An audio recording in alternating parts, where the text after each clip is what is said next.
ئەی دکتۆر دەربارەی کاوی ئاسنگەر چی؟ من نازانم ئەم کاوە لە کوێوە ئەتۆ گێلێ بێ. بەڵێ. ئێمە ئەوانەی ئاگاداری شانامەی فردەوسی بن، شانامەی فردەوسی 6,000 بەیتە. ئەم 6,000 بەیتە تقریباً قارەمانی سەرەکی تایە و حدودی 50 قارەمانی سەرەکی تایە، یەکێکیان ئافرەتە بە 49 قارەمانانی ترن، بەڵام سەدان قارەمانی لاوەکی تیادایە. یەکێک لەو ناوانە کە ناوە برێ کاوەیە لەو 6,000 بەیتە 33 بەیتی دەربارەی کاوەیە. 33 بەیت سەیری مقایسەکە حەجمەکە چییە؟ 33 بەیت. بۆیە ئەم کاوەی لای ئێمە ئەگەر کاوە قارەمانێکی وا بواە برافارسەکانمان هەروە بە ئازانییاندا کوردە بەدبەختەکە لە کاتێکە نووسینی شانامەشی ئەوان بێ نەخێ فکری لێ بکرد فکر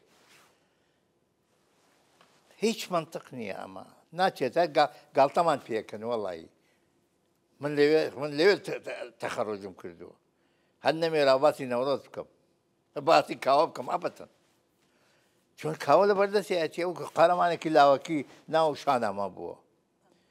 ئێمە ئەم چەقسۆمان لەکوێیە ناو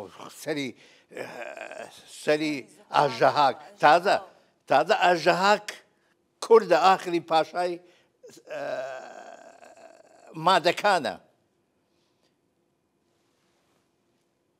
لێراوە کە من کتێبێکم نووسیوە دەربارەی ئەمە. ئایا کاوە زەحاکی کوشتووە؟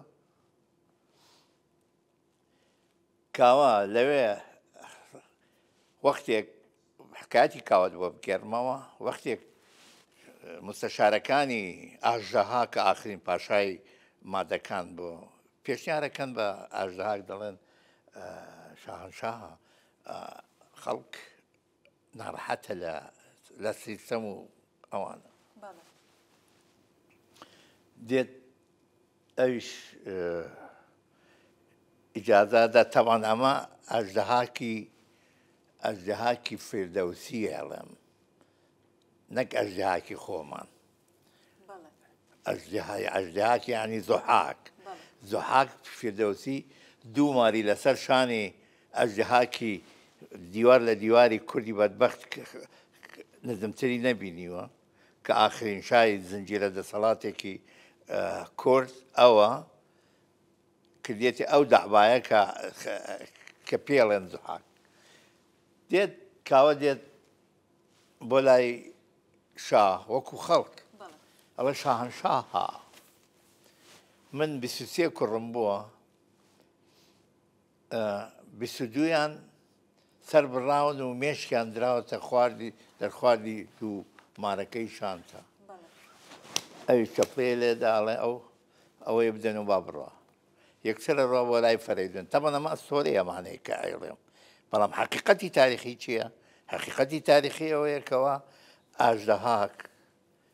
ئاژدەهاک ئاخرین پاشای مادەکان بووە ئێمەی کورد دەڵێ نەچنە سەر مادەکان لە کۆرشی هەقامنشی لەگەڵ هارپاکی ڕێیس وزەرای ئەمە تاریخ ئامەیەڵێ لەگەڵ ڕێیس وزەرای مادەکانە ئەتیفاقەکە کودتایەکەکەن و ئەژدەهاک کە باپیرێتی بەڵام